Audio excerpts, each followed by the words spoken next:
les petits lions, aujourd'hui lors de notre deuxième épisode de Ça nous dit quoi, nous allons étudier les thèmes des scénarios suivants dans Octopath Traveler 2, en commençant par Throné. J'ai déjà mentionné plusieurs fois que Throné était le scénario que j'aimais le moins du jeu, mais ça ne veut pas dire qu'elle aura un traitement de défaveur parce que je l'aime ou pas, ces thèmes restent intéressants à observer. Et on va tout de suite commencer par son lien avec le thème commun du jeu, à savoir le désespoir. Le désespoir associé au scénario de Throné est assez intéressant car il est, pour le coup, directement lié au thème principal du scénario, à savoir le cycle des abus et de la souffrance. Les personnages sont tous piégés dans un cycle dans ce scénario, et le but de Throné est d'échapper à ce cycle. Elle veut échapper à cette violence perpétuelle, à son encontre, mais aussi de sa part. Elle veut être libre. Tous ceux qui se dressent sur son chemin, en revanche, ont abandonné cette idée. Ils ne pensent pas pouvoir y échapper. Alors, ils ont juste choisi de se complaire dedans, et de tirer leur épingle du jeu en l'exploitant au lieu d'essayer d'y mettre fin. Pirlo est un bon ami de Throné. Il essaye même de la protéger et de la défendre. Mais même quand il comprend que vous vous êtes fait manipuler et tromper par vos chefs, au lieu de s'opposer à cela, il l'accepte et décide de jouer le jeu jusqu'au bout, même si pour cela il doit tuer sa meilleure amie. Parce que pour lui, c'est la seule issue. Il ne pense pas pouvoir être libre. Il ne pense pas que les choses peuvent changer, donc il perpétue ce cycle de la violence en pensant que c'est sa seule façon de survivre. Dans le jardin nourricier de Mère, on voit également une illusion perpétuelle. Aucun des gosses ne pense s'émanciper. Ils sont tous persuadés de pouvoir s'améliorer et donc obtenir l'affection de Mère. C'est une illusion de contrôle qu'ils ont sur leur destin, alors qu'en réalité, il n'en est rien, et c'est en perpétuant ces illusions et en acceptant ces abus qu'ils poursuivent ce cycle de la violence. Au niveau de Père aussi, nous avons une illusion, mais différemment. Père avait cru pouvoir échapper à tout ça et s'émanciper avec Marietta.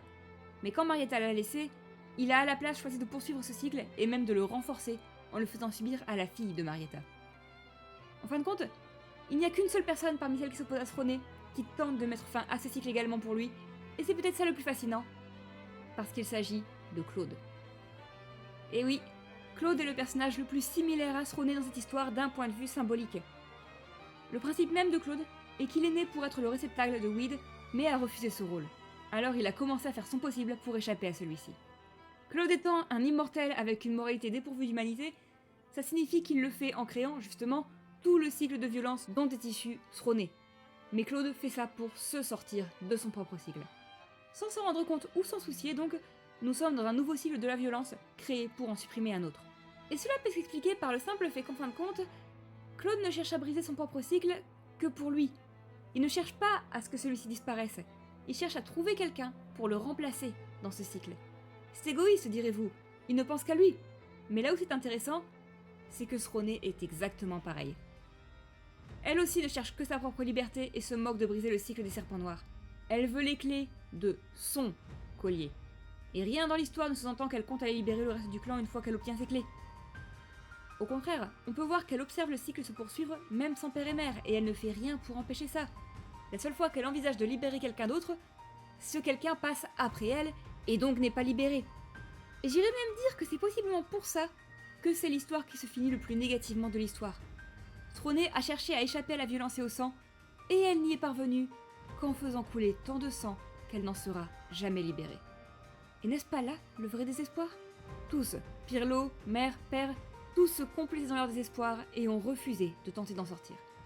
Claude a décidé d'en sortir, mais a créé plus de désespoir encore en le faisant, et est le seul à avoir su sortir du cycle qu'il espérait.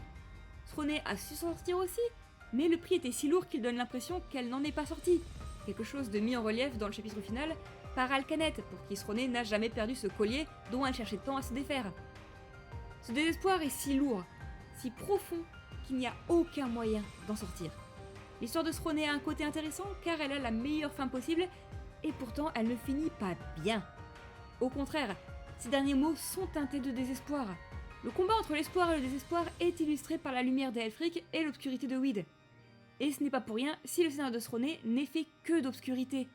Elle contrôle la magie des ténèbres, le scénario de Mère se termine toujours de nuit, etc. Throné est enfermé dans ce cycle et personne ne souhaite réellement sortir, même sa fin reste sombre. Néanmoins, il y a une touche de lumière. Une seule. La dernière action du scénario que nous sommes forcés de faire est de voler les clés du collier. Une action qui doit se faire de jour. Cela signifie que quoi que l'on fasse, le scénario de Throné se terminera avec la lueur du jour qui brille. C'est le seul espoir de ce scénario entier.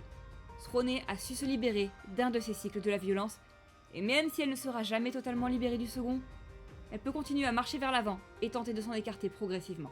C'est une possibilité. Et c'est là le seul espoir. Après tout, la seule bataille perdue d'avance est celle qu'on refuse de mener. Ce qui me fascine au niveau du scénario de Sroné, c'est qu'il traîne en longueur pour pas grand chose. Car finalement, je considère qu'on n'avait sincèrement pas besoin des 2 premiers chapitres de Père et Mère et qu'on aurait pu à la place passer plus de temps à mener vers la révélation de Claude à la fin, qui en l'état sort absolument de nulle part, sans build-up ni réel rapport avec ce qu'il y a eu dans l'histoire jusque-là. Et la conséquence, c'est que la partie du scénario qui a vraiment un lien avec le scénario principal dure juste les dernières minutes du dernier chapitre et rien d'autre. Et n'est presque pas rementionné après. Claude devait être le réceptacle de Weed, mais a refusé. Il descend de la même lignée que le père d'Ikali, ce qui signifie que Sroné et Ikali sont des parents lointains, quelque chose qui aurait mérité d'être exploré. Mais bref, le pari de Claude fait que normalement, Sroné devrait être ce nouveau réceptacle pour Weed. Sauf qu'il n'en est jamais refait mention malheureusement, donnant à ce scénario un rôle plus intéressant du point de vue du lore que des événements. J'irais presque dire que le personnage de Claude, le seul à avoir un lien avec le scénario principal, a finalement plus de rôle dans le scénario général par rapport à ce qu'il a infligé à Trousseau et Casti que par rapport à son rôle dans l'histoire de Sroné. Les plans de Trousseau ont directement un lien avec le culte de l'ombre lunaire, alors que Claude fait son truc dans son coin. Et c'est le fait que Casti est récité à Claude qui fait que Weed la prend pour cible dans son histoire croisée avec Hochette. Ce sont 2 scénarios qui ont finalement un rôle plus important dans l'histoire du jeu que l'intégralité du scénario de Sroné qui ne concerne que... Sroné. Ça a quelque chose d'intéressant aussi à sa façon. Quelque chose qui devrait être si important et qui finalement reste dans l'ombre jusqu'au bout. En fin de compte, malgré tous ces actes, malgré tout ce désespoir, tout ce qui s'est passé au cours de ce scénario était insignifiant, n'a joué aucun rôle dans le monde.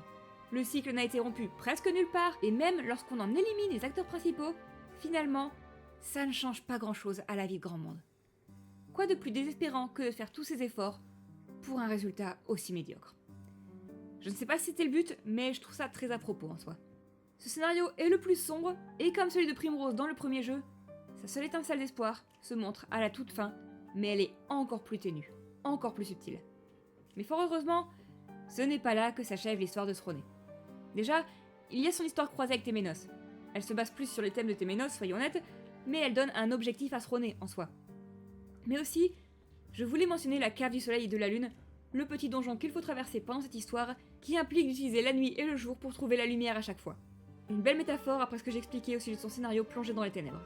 Ce n'est d'ailleurs pas pour rien qu'elle est mise en duo avec Téménos, qui est probablement l'autre individu le plus louche du groupe avec elle, oui, mais qui est aussi le prêtre, le mage de lumière.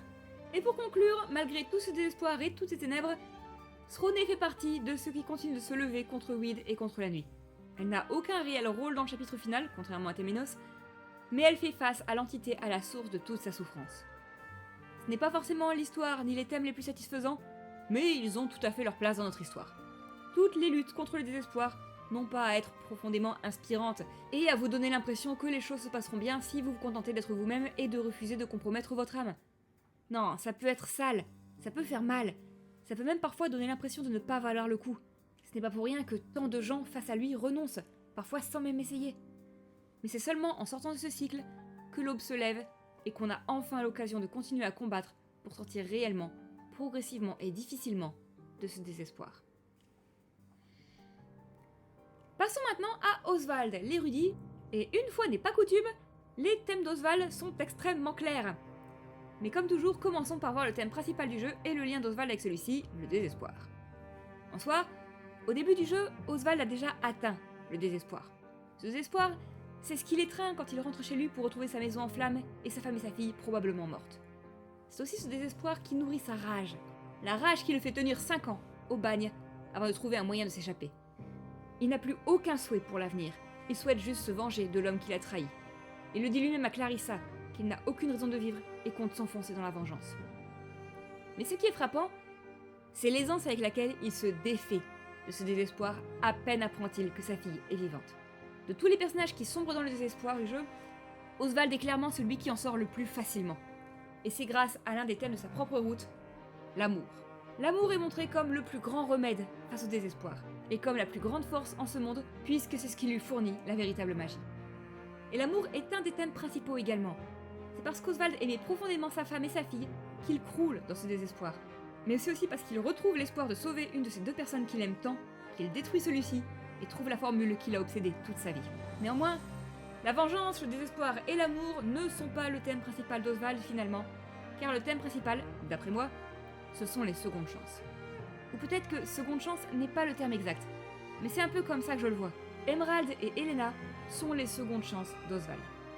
Emerald sacrifie sa propre seconde chance et la donne à Oswald. C'est son sacrifice qui permet à Oswald de fuir, c'est lui qui garantit sa traversée, tandis qu'Elena est la seconde chance d'Oswald d'un point de vue émotionnel. C'est elle qui lui permet d'éliminer son désespoir et de retrouver un sens à sa vie. En soi, il est intéressant de mettre en parallèle ce thème des secondes chances avec Harvey, le méchant du scénario. Harvey est l'un des méchants les plus dépravés et clichés méchants du jeu, au point d'en devenir parfois ridicule. Mais ce qui est ironique, c'est que Harvey représente aussi des secondes chances. Juste, toujours de manière infiniment tordue. C'est lui qui torture le compagnon qu'Oshett ne choisit pas et lui donne sa nouvelle vie cauchemardesque. Une seconde chance qui n'a de chance que l'expression en elle-même. C'est lui aussi qui décide de ne pas tuer Oswald, juste pour lui étaler sa supériorité en plein visage et le faire s'effondrer de désespoir. Mais c'est cette cruauté qui donne justement à Oswald sa deuxième chance. Ça a un côté ironique assez amusant quand on voit que Harvey, lui, ne cherche même jamais à saisir la moindre occasion de devenir autre chose qu'un immonde sac à merde. C'est au contraire très probablement le méchant avec le moins de profondeur du jeu. Rien dans l'histoire, en dehors de sa jalousie envers Oswald, ne montre quoi que ce soit de plus profond que « Moi, je suis méchant, m'entends-tu? C'est moi qui ai tué ta femme et ta fille, Jojo, Osvaldo !» En soi, Oswald a des thèmes extrêmement évidents et son lien avec le thème principal du jeu est intéressant, car il est à la fois un des plus plongés dedans et celui qui en sort le plus facilement. Mais c'est peut-être justement cette évidence qui fait qu'il est difficile d'en parler longtemps. C'est très direct, c'est très clair, il n'y a pas besoin de chercher avec lui. Ou peut-être est-ce moi qui suis totalement passé à côté de quelque chose. Dans tous les cas, c'est très probablement l'une des sections les plus courtes que j'aurai à vous présenter de ce projet. Il me reste qu'une toute petite mention à faire qui est juste quelque chose que moi je trouve amusant à titre personnel. Dans Octopass 1, l'histoire de vengeance était celle de Primrose. Dedans, elle tuait tous les gens dont elle souhaitait se venger, qui étaient tous de belles ordures, mais à la fin ne se sentait pas mieux pour autant et décidait de partir en quête de celle qu'elle est réellement. Une fin qui justifiait l'absence de profondeur du scénario et d'évolution du personnage jusqu'ici, qui avait un peu sauvé ceci pour moi, mais qui m'avait donc fait approcher le scénario d'Oswald avec un certain a priori. J'étais pas sûre d'être prête à subir une autre histoire de vengeance fade juste là pour être edgy. Le changement de course du scénario d'Oswald m'a infiniment plu. Aussi, je trouve amusant que ce scénario que je voyais comme la seconde chance que je laissais aux histoires de vengeance à la Octopass soit à ce point au sujet des secondes chances. Sur ce, c'est tout pour cette seconde vidéo sur le thème d'Octopass Traveler 2. La prochaine fois, nous parlerons des deux rayons de soleil de l'histoire. Je vous retrouve là-bas mes petits lions. N'oubliez pas de nourrir l'algorithme, et à bientôt.